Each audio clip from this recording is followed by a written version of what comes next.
Jesus and Peter walking on the water. This is a truly loved story of an amazing event in the lives of the disciples. Jesus had told the disciples to go on ahead to the other side of the lake while Jesus stayed to pray.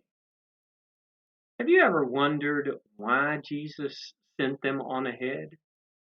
Why not simply let them hang out on the shore of the lake while he went up on the mountain to pray? Well, maybe Jesus wanted to teach them and lead them and challenge them to grow in their faith. But whatever Jesus' motives were, it is clear that Jesus ended up doing exactly that, leading them and challenging them in their faith. Out on the lake, the disciples were struggling. The wind was against the boat. Some of these men were seasoned fishermen, but I bet there was plenty of fear on that boat.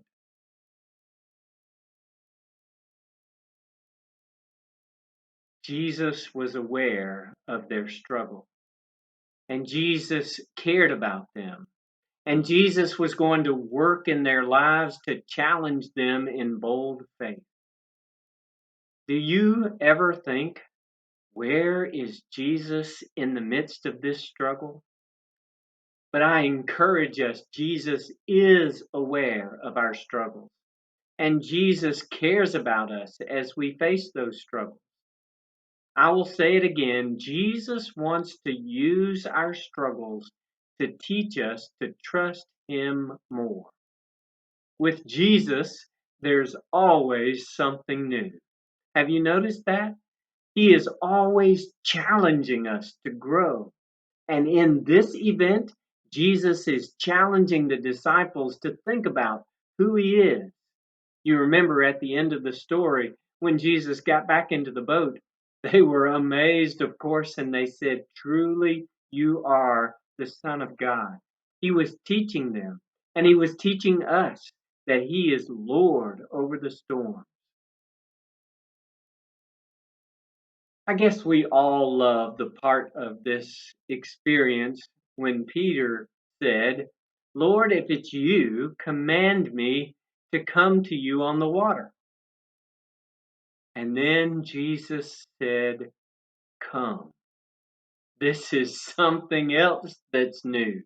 Not only is Jesus walking on the water, now he invites Peter to come also. There's always something new with Jesus. Jesus is always working to stretch our faith, to enable us to trust him. And that brings about challenges in our spirits, in our lives. Just before this amazing story of Jesus and Peter walking on the water, Matthew, in this same chapter 14, tells us of Jesus feeding the 5,000. Again, Jesus is challenging the disciples and stretching them. When the disciples were interested in Jesus dispersing the crowds so that they could go get something to eat, Jesus said, "You give them something to eat." You give them something to eat. He was challenging them, pushing them. They said, "We only have 5 loaves of bread and 2 fish." And Jesus said, "Bring them to me."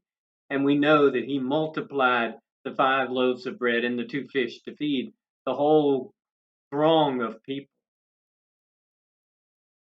Bring what we have to Jesus. Our material possessions, our physical strength, our talents, our minds, our spiritual gifts, and God will bless them for the kingdom of God. God is calling us to trust him and to bring what we have and to trust him and to move forward in what he calls us to do. Even when he calls us to do the impossible, he calls us, giving us the strength to do it. And in Matthew 10, 4 chapters earlier, we read about Jesus sending out the disciples, the 12 disciples. He said, "As you go, proclaim the good news. The kingdom of heaven has come near. cure the sick, raise the dead, cleanse the lepers, cast out demons. I thought that was Jesus' job.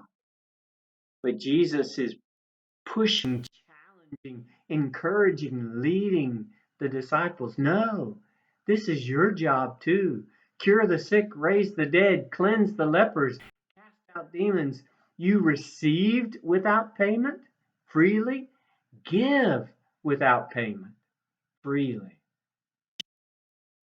Again, Jesus is stretching their faith, leading them and challenging them and changing them. There is always something new with Jesus. Just when the disciples started settling into a comfortable place, Jesus comes challenging them to grow in their faith, to trust him in a new way. And I want to say that is true for us. Just when we start settling into a comfortable place, Jesus comes challenging us to grow in our faith. These are new things. And sometimes it's uncomfortable when God leads us into a place of trusting him more deeply. But it's like aeration in an aquarium. Without it, the fish can't live. And without God's moving us to grow in faith, we can't truly live. I imagine the disciples had fears when Jesus led them out of their comfort zones. And many of us have those same kinds of fears. We fear change sometimes.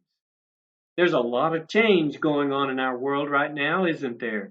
This new world that we're living in is bringing about all kinds of upheaval. One example is thinking about the church's use of the internet. Before COVID-19, according to an article by Christianity Today, about a quarter of the Protestant churches in the United States were already live streaming their services, their worship services in some format. But after COVID-19 hit, and specifically between March 12th and March 19th of this year, there were all kinds of churches that were moving to live stream their worship services. And one format or outlet called Church Online had 8,800 new congregations join their outlet in the 7 days from March 12th to March 19th. And there were many, many other churches that went to YouTube and Facebook Live and Zoom and other ways of sharing online their worship service. We were one of those thousands of churches that did that. It really is amazing that this event was pushing all of us churches to share online and on the internet more than we had ever done before, and certainly in a way that causes us to rethink what we're doing. Maybe you think this is an inconvenience. Maybe, like the disciples, saw the storm as an inconvenience. You look at the world of COVID-19 and technology as an inconvenience. We all have to do this technology stuff, you may think. I was comfortable the way we did it before. But many Christian leaders believe that God has used this pandemic to move the church forward into the technology age when the church has been reluctant to go there ourselves. There are so many opportunities to reach out to people in ways that we have not considered before, or maybe ways that we didn't think about before. And sometimes Jesus uses struggles in this world and things like pandemics to draw us to himself and to push us into new places and to do new things for the kingdom of God. I heard about a lady by the name of Miss Brenda. She is an older widow and she loves to cook. And during this pandemic, Miss Brenda decided that she would start sharing how to cook. Maybe since there are so many people who are home and cooking, maybe she thought she would share with them about how to cook. And she decided to do this through Facebook. So she cooks in the old fashioned way. When she makes peanut brittle, she uses a cast iron high sided skillet. And she drops some of the candy in water to see if it's at the hard crack stage. She makes biscuits the old fashioned way. She makes cabbage casserole with lots of butter. And she has many other dishes.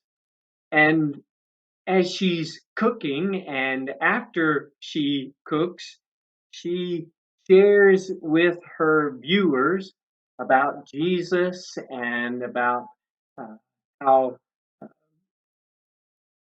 about faith and about using good words and things like that. Miss Brenda is a normal person. She's a widow and she loves to cook. And she's sharing on Facebook about these things, and she has 13,000 followers. Now, that's not including the people that just pop in and watch her. These are followers who have gone to the level of quote unquote following her. 13,000.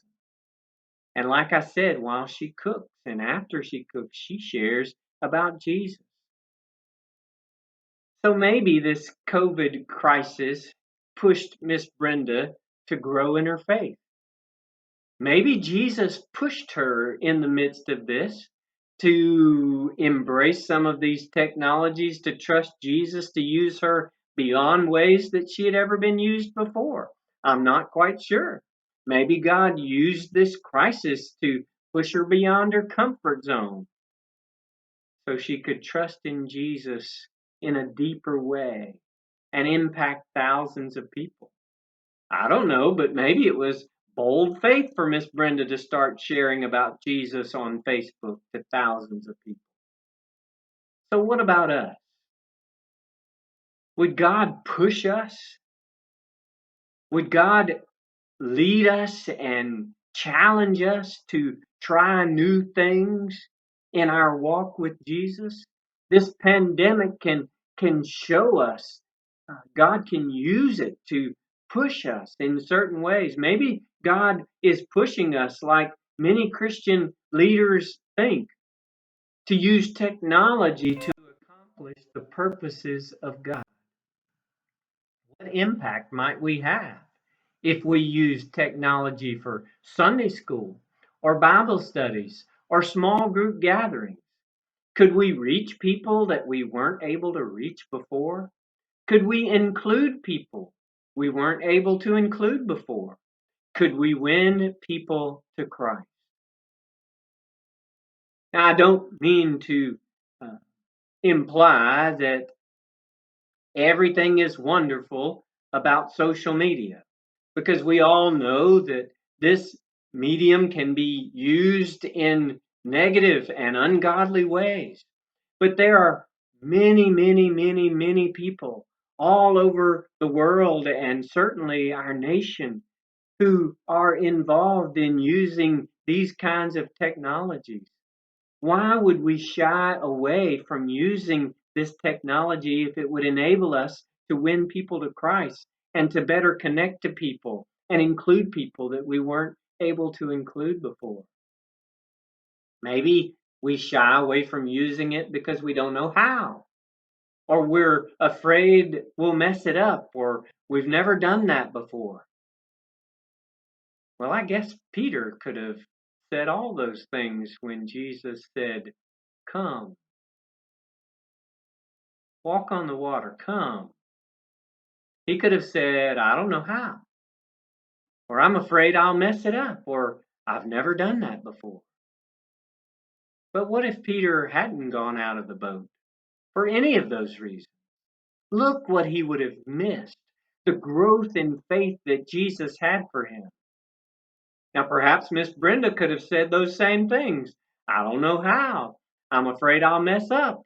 I've never done that before. But maybe her granddaughters encouraged her to do it. A guy by the name of Mark Allen Williams said, taking steps of faith may require us to leave what is familiar, to accept the unfamiliar, and sometimes uncomfortable. In fact, we may experience greater temptation and opposition when we step out in faith. God calls us to reach out to Him in the midst of struggles so that our faith might be stretched, so that we might serve God in new ways. I was talking to Richard Williams, the pastor with Metropolitan United Methodist Church, and he was talking about how God had stretched them to step out in faith. They couldn't have people in their buildings, so they decided that they would try to meet people in their parking lot. And they had already built some connections with a local school and a food bank where they had food that they shared with families that were connected to the school. And they had also already connected with a technical college to do a GED program in their facility. But things changed with COVID-19, but they were still to have contacts with some of those people.